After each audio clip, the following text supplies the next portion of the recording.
here's another League of Legends game coming your way, this time with Vladimir in the top lane. And I was meaning to look up before this started when the last time I played Vlad was, but it's been quite a while, I think. So, let's arrange these according to matchup. That one there. And there we go. We have Lux mid against Cog, Twitch partner with Lissandra bot against Braum and Graves. We have Jarvan versus Echo, and I'm Vlad top against Lissandra. So, Vladimir is one of the candidates for my AP top laner. I've been considering my options for quite some time. You probably are sick of hearing about that already. But I've narrowed it down to a couple new contenders. One of the ones that I was considering was Kale, but losing that 5 AD in the last nerf was just horrible for her. I'll talk more about that in a moment, but first we'll talk about how Vlad works in case you don't know. So your passive is called Crimson Pact. It is a move that turns your bonus AP into bonus health, and bonus health into bonus AP. So Vladimir can be kind of tanky just by building damage because of the health he gets. And if you can pick up any defensive stats as you go, it's all the better. But it's just, Vladimir can very easily transition into an AP bruiser, even if he is just going caster-like. So, moving on, your Q is Transfusion. It's a free-to-use spell. In case you didn't notice, Vladimir doesn't have a resource gauge. He uses health just like Mundo, Aatrox, and a couple others. I think Zac.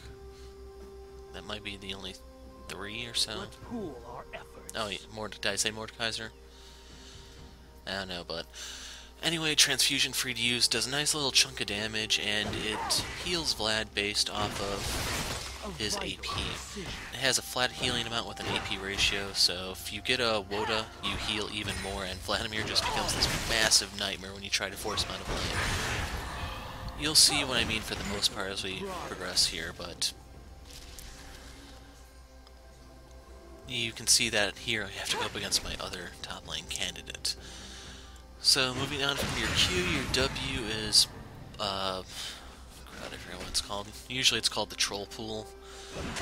Basically you sacrifice 1/5 of your current health. Yes, that is a percentage, not a fixed amount. And you basically melt your body into this pool of blood that allows you to bypass certain things in the terrain, such as like Vigor's Event Horizon and a couple other things that are a tad annoying. You do heal, I believe, ever so slightly based off of the damage you do. It's just not really that significant even after you get WOTA. Third move, Tides of Blood, your E. This is an AoE move, and once you have your Will of the Ancients, it's much, much better to use, but early game it's kind of bad.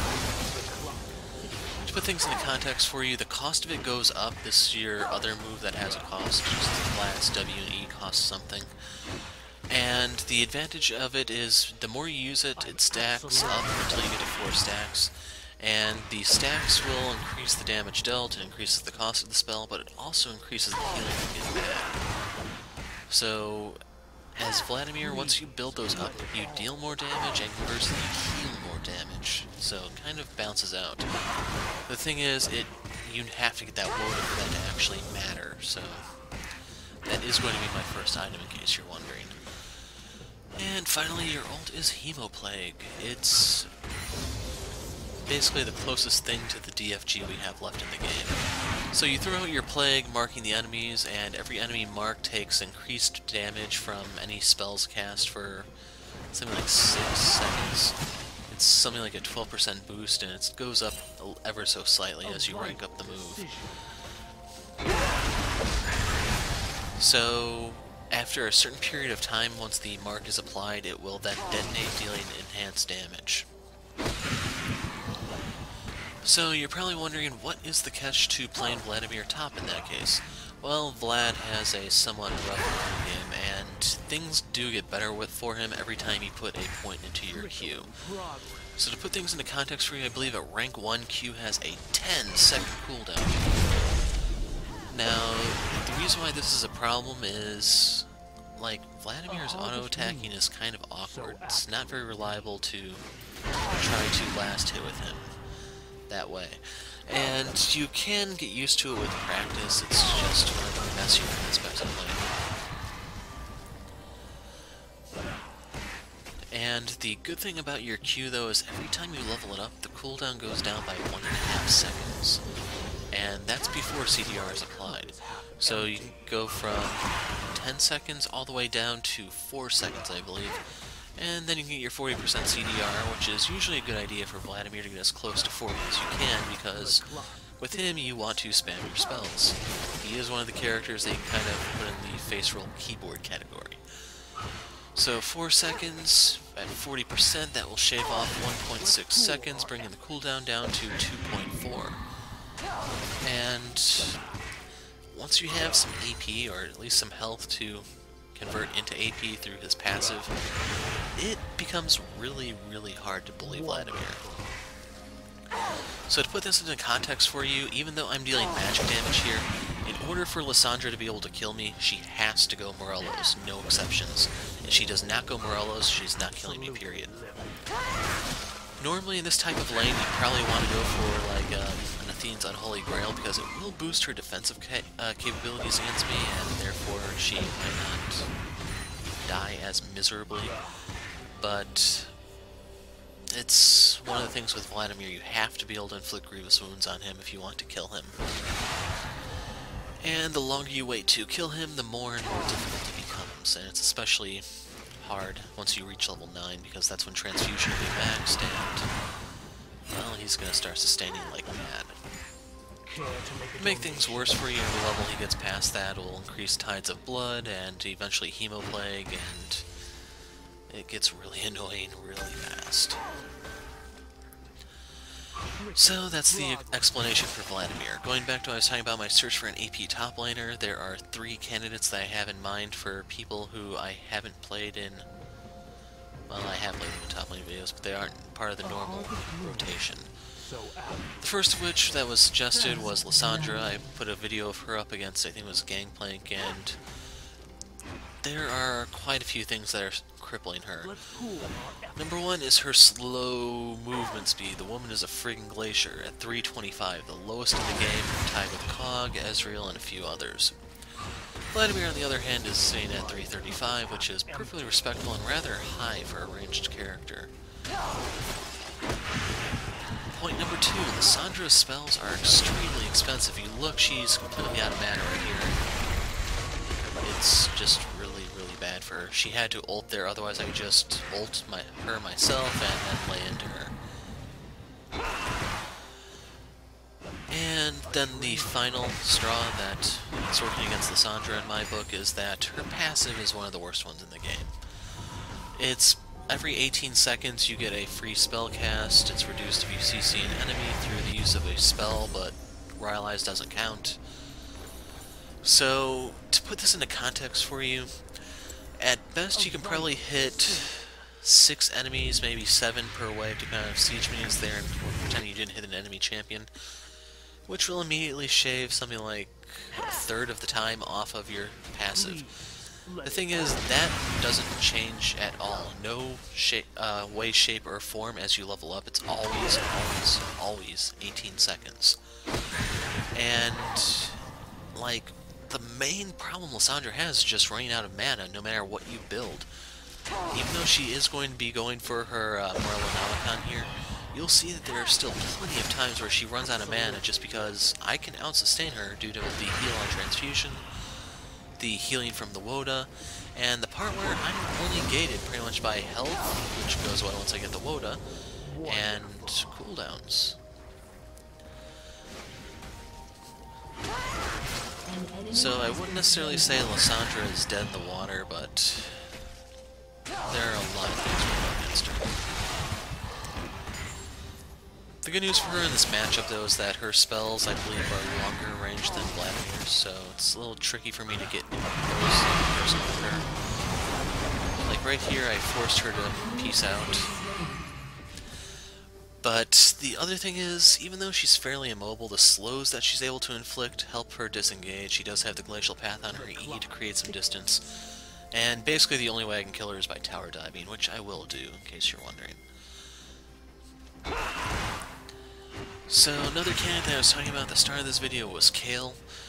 The problem for her is to get her out of the jungle, they took away 5 AD from her right at the get-go. And that is basically the equivalent of ripping out her spine. To put things into context for you, that 5 AD is extremely crippling. It may not seem like much, but every time you level up, a multiplier is applied to your base stats, and losing that 5 means you lose out on so much power as you level up. And there's no silver lining. I mean, it's not like your E was buffed in any way, shape, or form there to help you with last hitting. And it's just so much harder, and the whole reason for this is just to get her out of the jungle, and now she can barely even lane. That's pretty much why Kale is completely dead in the water. I seriously don't think she'll be top 1. By the way, in case you're wondering why am I using the pool to kind of like harass, I'm using it offensively rather than defensively. It's... the key thing you have to worry about in this lane in particular is if you try to tower dive Lissandra and you are not intargetable, she is going to ult you under the tower and you're dead. There's no way out of it. You will be stunned for 1.5 seconds, eating tower shots, eating minion fire if you happen to auto-attack her before then or somehow pulled minion aggro. And in the course of those 1.5 seconds, she's free to land you with whatever else she has at her disposal, be it her Q, her W, or her E. And all of that damage adds up extremely quickly. So when you want to pick a fight with Lissandra under the tower, sadly you have to start with the W, otherwise she'll just ult you and that's the end of the fight. She wins. As for the third contender right now, that one I'm not going to announce until I have a chance to play her, but it's someone that I have played on the channel, just not in a solo lane. So I wonder how many of you guys are going to be going over to my jungle video and looking for an AP character there that I haven't played elsewhere.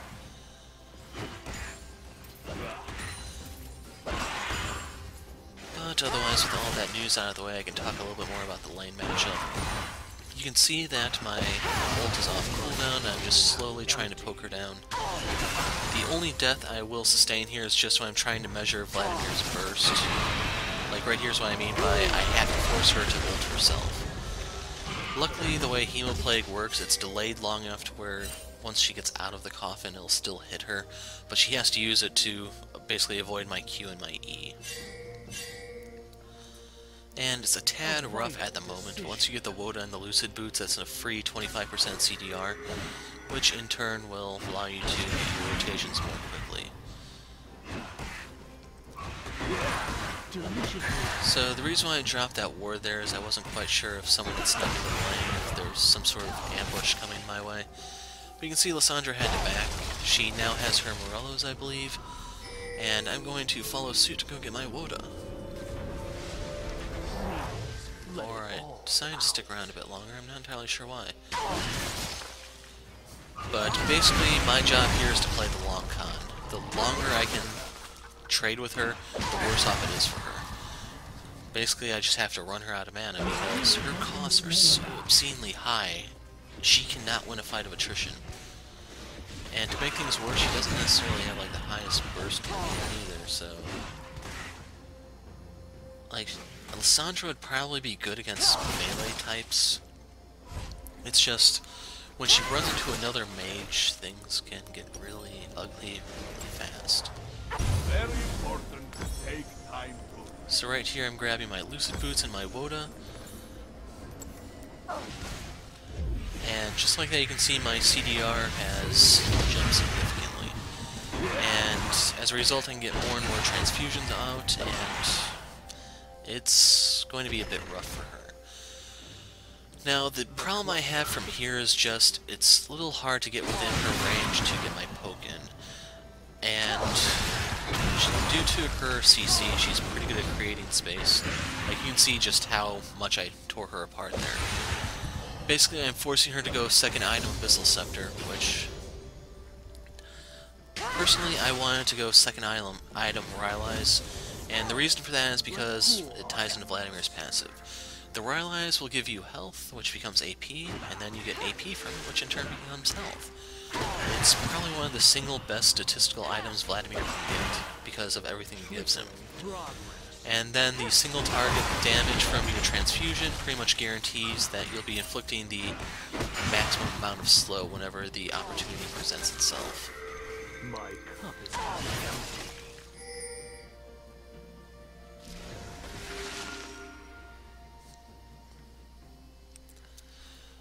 But as for the factors working against Vlad, he has problems with guys that are actually pretty strong because it takes, like, Vladimir scales extremely well with levels and items, and your job is to try to stay up until you have those. So right there you can see I killed Lissandra. Her WOTA didn't help too much, but you can hear that echoes nearby. Sadly, I had to use the pool to basically shed tower aggro while still contributing some DPS. Lux whiffs big time. And right there, I'm just trying to tell my mid laner she doesn't have her ult in case you want to try to pick a fight here. We had the opportunity to try to catch them in the river, but it just wasn't meant to be. But anyway, with the WOTA, I can go ahead and just face tank the minions. I can cast my E pretty much to my heart's content. It will get a little bit better as I get more and more AP, because then I get more heals per cast, I deal more damage per cast, and it's just more security that I get that way. But on this back, I went ahead and picked up the needlessly large rod in the hopes of either going Rylai's or Zhonya's. Sadly, Lissandra is going to rush the Missile Scepter. She goes for the MR component first, which is pretty good on her part. It does limit a good portion of the damage I can do since I don't want to do the whole Rylai's Lissandra build on Vlad. I'm not too much of a fan of that. Trickling progress. But if you look at the cooldown on my ult, I wanted to pick a fight here to try to gauge Vlad's burst, and it's not going to go that well. I'm absolutely livid. So right there I started out with the Hemoplague so that I could have the amplified damage, and right there she held onto her ult long enough to basically matter. And sadly, if not for the grievous wounds inflicted by her Royal Anomicon, I would have won that fight, which is the worst part out of all of it, I guess. But as for Vladimir himself, the other advantage that he brings is that his build is extremely flexible. You can go kind of tanky on him because he does scale off HP. He turns it into AP and therefore still packs a punch. And for all the AP that you get, or I mean like the AP you build, that becomes health for him, which can synergize very well for any resistances you pick up, such as say an Abyssal Scepter. So there's just so much flexibility to him. So if you want to use an example, let's say we pick up a Spirit Visage. The reason why this is a very good item for Vladimir is it gives him health, so health keeps you alive. It gives him MR to mitigate the damage of the caster enemies. It gives him, I don't think I mentioned the CDR yet. It gives you 10% CDR for more spell casts, and the best part is the passive enhances your healing for the WOTA, the transfusion, everything. And as a result, that will, you can see right there, she has the Megatron Cloak and the Blasting Wand now. The enhanced healing makes it much harder to get you out of line, especially in the event you're up against someone like Lissandra. So one of the things I was considering, do I want to go Abyssal, or do I just want to go for the Spirit Visage? The nice thing about the Spirit Visage is that it immediately capped me on CDR. The downside to it, though, is just, it's not really offensive potential. Like right here, she wanted to go for a repeat. I flashed to get to safety because I didn't have any cooldowns to continue the fight. Sadly, her Q is on as low of cooldown as mine, and basically I win the long run because I'm resourceless. You can see that that Q healed me for something like 100, and I think that was not even counting the WOTA effect. Even though the WOTA would just be something like an additional 120 or so, I think, at this point. So it's not a lot, but it's more than she has, which is the important thing. Anyway, at this level, I now have the E max, and we're now closing in on the final 5 minutes of the game. The enemy does throw in the towel rather prematurely here, but it wasn't going to end pretty for them. With both Kog'Maw and myself, we have a lot of late game AP power, and the Graves is snowballing hard. As long as Jarvan serves somewhat, if he can be somewhat of a tank, I can try to be the AP bruiser, and it just sucked to be the enemy. Right there is what you see when I say that it's a little tricky to get in range of her to hit her with the Q. That's why I kind of wanted the Rylai's. That way if I land a spell on her, it makes it easier to land the next one, be it Tides of Blood or Transfusion, depending on which one I lead with.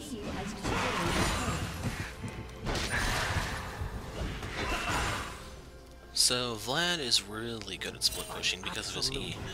You can clear waves extremely quickly with a WOTA. It doesn't cost you anything. You can even come out with more health than you started with, in case you weren't, in the event you weren't full health to start with.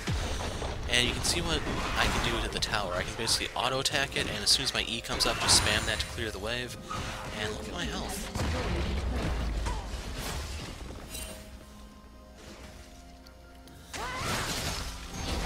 So in case you're wondering, I will go ahead and say that Vladimir right now is the front runner for the pick. The thing is, I want to get a video of the other one before I make any definite promises. But after the Twitch game, in case you've seen that one already, I am a little tempted to try the top lane Veigar, though I think it's probably So anyway, next fight is down here at the bot. Lissandra shows up to screw over Graves, I show up to screw over her. And since the bot lane was pretty harshly denied, I can go ahead and just make them a little bit miserable and force them out. Sadly, I just don't have speed yet to kind of catch up to them. One option on Vladimir, if you really want to emphasize his split push power, is to go for the Luden's Echo. That will give you mobility so that you can keep up with the enemy. You are basically all about face rolling your keyboard, so you get tons of Luden procs. And the other thing is, like, in teamfights, Vladimir wants to be in the middle of the chaos usually. You have to be up close and personal for your W and your E to work, which means the splash damage from your Ludens is much more effective. Anyway, right there I'm grabbing distortion boots so that I can teleport more often. Basically I can flash more often too, plus I get the speed boost that comes with it. Sadly, my summoners are on cooldown at the moment, but I can just go ahead and push in the top lane since Lissandra is not really an issue for me. Her chance to kill me basically ended at level 11. And now that we're past that, there's no silver lining here. I'm just going to keep bullying her like it's absolutely nothing.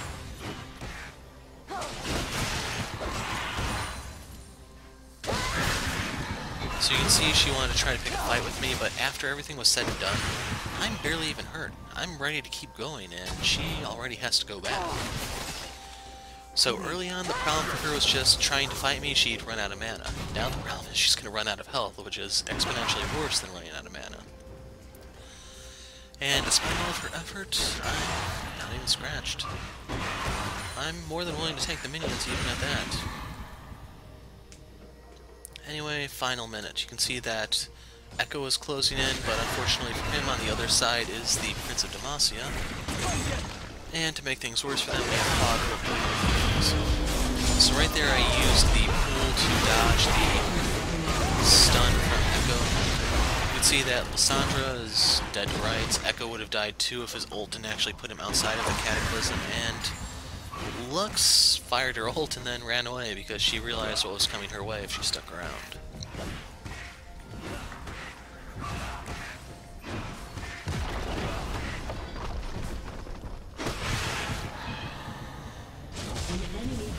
And sadly, that dragon was the straw that broke the camel's back. They're throwing in the towel here, and that's basically it. So the Vladimir game was fairly brief, yes, and sadly it wasn't as impactful as I'd like. But I'm probably going to try to get another game with him before I make the final decision on whether or not he's going to become the new AP top laner and pick up the slack that Ryze once had. Anyway, that's it for now. I'm your time. Thanks for watching.